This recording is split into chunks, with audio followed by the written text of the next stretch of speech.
Just wanted to talk to you really quick about taking care of your garbage disposal. If your garbage disposal has a funny odor to it, or something that's just not pleasant, or it doesn't seem like it's operating like it should, more than likely it just needs to be cleaned, which can be done very, very easily.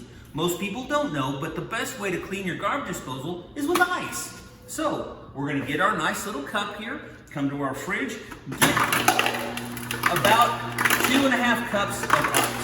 Just enough to fill the garbage disposal, but not enough to overflow the garbage disposal. So, now that we have our ice, we're gonna take it, put it down inside our garbage disposal.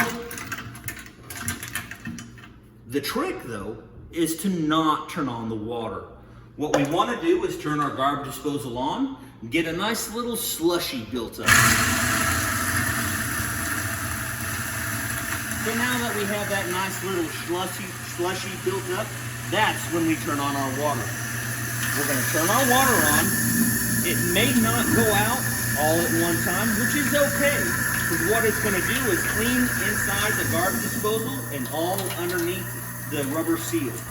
So now that we have a good clean garbage disposal, we're going to turn the water on, turn the garbage disposal on, and there you have it, a nice clean garbage disposal.